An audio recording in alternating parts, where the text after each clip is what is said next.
Caroline's Rainbow Foundation was founded back in 2002. Since then we've been working to educate young people about travel safety, to help them travel in a safer environment. Now we've got this fantastic opportunity to create this VR project, which is hopefully a game changer when we start talking about travel safety and young people understanding the risks that surround travel and help to protect themselves mentally and emotionally when they're visiting different countries. I've always wanted to create something where you could be in VR or in real life, and it's very, very close. So being able to create an airport which feels like a real airport is something that's very interesting. We were doing VR Masters and it's a VR project. It was quite easy to mesh them together because we were using systems that we built for our Masters and then going, that'll be really useful in this other project, and then being able to pull it over so it all fuses together into one big coherent VR sphere.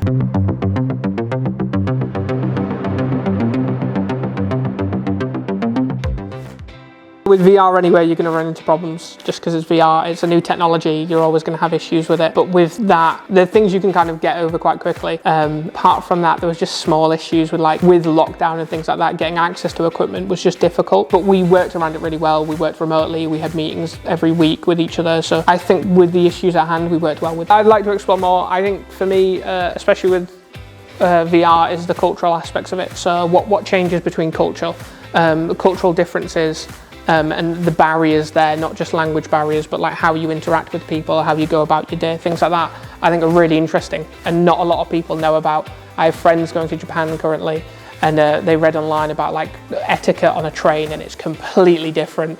I'm really glad they read about it, otherwise it'd be really awkward. But just things like that I think are really important. So for our future projects, and especially for me, I'd love to keep working with these scenarios and create extra ones, not just the airport, but be able to look into other ones like building a city and having you go around with a map because your phone's dead, or being able to go on public transport in different countries, or even the ones in this country, like in big cities, and sort of figuring out how other people from other countries can come over and learn those sort of things. I think it'd be really interesting to see what other scenarios we can make on that. And specifically, we've already talked about looking more towards Europe since it's just been closer, but I think eventually we would like to hit most sort of regions, whether that's like looking at which ones we can sort of put together because they're more similar, or having to go, right, this is this area of the world, we just have to do it for this one.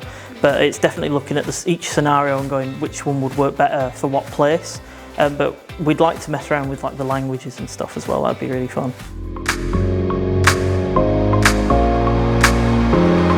The internship program for us has been hugely beneficial.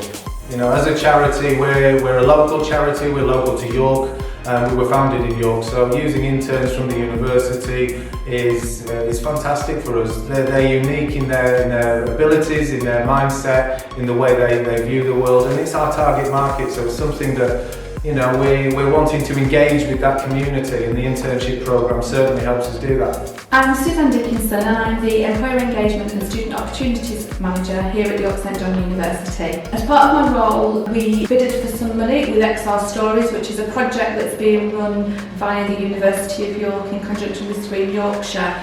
We were successful in the funding bid, and one of the projects that we've run out of that funding bid is the one with Caroline's Rainbow Foundation Safe Travel.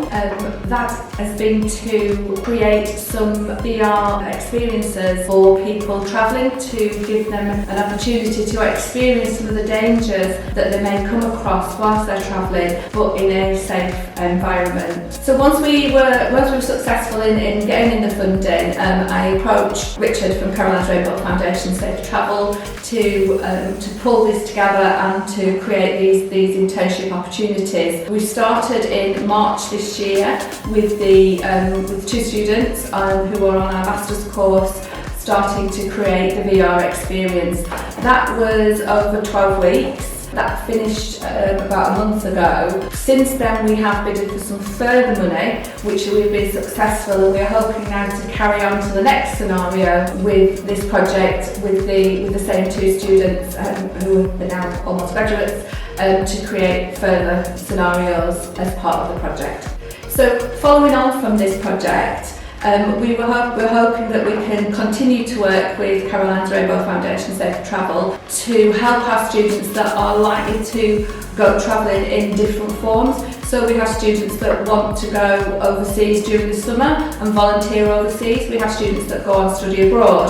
For those students, having the ability to be able to engage in these videos and in this VR and the information that Caroline's Rainbow Foundation Safe Travel produces is very advantageous for us as a university. We want our students to engage in these opportunities, but we also want them to stay safe. Because Suzanne initially introduced me to Richard, from that point we basically started to formulate a plan to kind of get them collaborating. I'm kind of in charge of the VR Masters course as well, so it's a case of making sure that the students have access to the right equipment. Also from my game design experience, to make sure that there's a lot of interactions within the experience that are based around game design techniques, so really it's overseen because the students have graduated from game design into VR Masters, which is before they started work on this project, so they're really they're clued up with regards to game design and they're utilising their skills in this project. I mean, it's fantastic that